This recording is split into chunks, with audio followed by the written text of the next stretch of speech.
বাবু আজকে কয়েকদিন ধরেই কিছু খাইতে চাইতেছে না। মূল কারণটা প্রথমে বুঝতে পারিনি, পরে বুঝতে পারলাম ভিটামিন এক্সেল সবাইকেই তো খাওয়ানো হয়েছে, সব বাচ্চাদেরই। বাট আমার বাচ্চাকেও খাওয়ানোর পরে 2-3 দিন পর থেকেই ওর পায়খানা শুরু হয়, বমি শুরু হয়, খাবার রুচি চলে যায়। এক কথা বলতে গেলে ও এখন কিছু খাইতেই চায় না। মূল কথা, আমি যা কিছুই ওর জন্য দেওয়ার চেষ্টা করতেছি সব মানে বৃথা যাইতেছে। আমার ছোট বোনকেও বলছি, সেও বললো, তার সেমই একই অবস্থা। জানি না কার কার বাচ্চা এরকম হয়েছে যে তারিখ ভিটামিন এ ক্যাপসুল খাওয়ানোর পরে এরকমটা হয়ে গেছে। এই ভিটামিন এ ক্যাপসুলে কি এমন হয়েছে বুঝতে পারতেছি না। আমি টিকটকেও দেখেছি, বেশ কয়েকজনই কমেন্ট করেছে এরকম যে তাদের বাচ্চারাও কিছু খাইতে চায় না, খাবার রুচি একদমই চলে গেছে, ঘুম বেশি হয়, বাচ্চারা দুর্বল হয়ে পড়তেছে, তারপরে বাচ্চারা খেতে চায় না, অনেকের বমি হয়েছে, অনেক বাচ্চারা অসুস্থ হয়ে পড়ছে, অনেকের বাচ্চার পাতলা পায়খানা হইতেছে, ঠান্ডা জ্বর, মানে বেশিরভাগ কেন জানি অসুস্থ হয়ে পড়তেছে বেশিরভাগ বাচ্চারা। তো আজকে আমি ওর জন্য সেই কারণে ট্রাই করতেছি কিছুটা খিচুড়ি দেওয়ার, দেখি এতে যদি খায়। অনেক কিছুই দেওয়ার চেষ্টা করছি কিন্তু কিছুই খাওয়াইতে পারতেছিলাম না।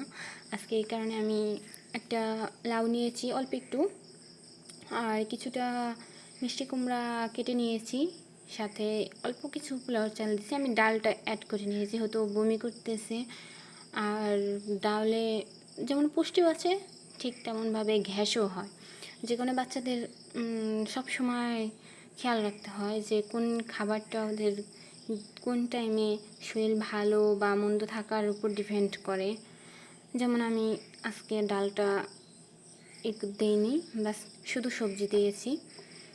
তারপরে অল্প একটু আদা রসুন বাটা, জিরা বাটা, একটুখানি পেঁয়াজ, তারপরে সামান্য কিছু একটু নুন।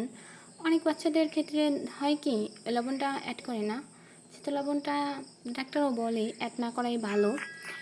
কিন্তু আমার বাচ্চাকে আমি আবার একটু শুরু থেকেই দিয়ে আসতেছি, কেননা এতে আমার মনে হয় একটু খাবারের স্বাদটা অন্যরকম হবে।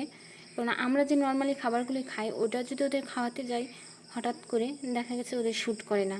তাই আমি ওর যে খাবারই রান্না করি তাতে সামান্য কিছুটা নুন অ্যাড করে দিই। মানে একদম লবণ যে বেশি হয়ে যায় তাও না, যে একদম কম তাও না, মানে সীমিত, যেন হালকা কিছুটা টেস্ট আসে।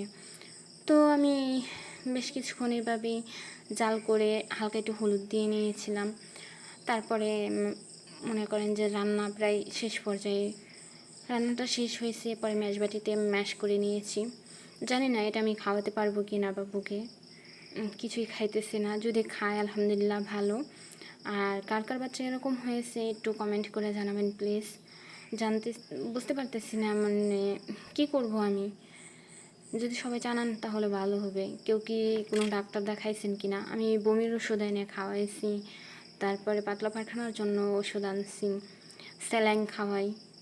তারপরও কেন জানি একটু সুস্থর দিকে আছে, মানে ওরকম সুস্থ না।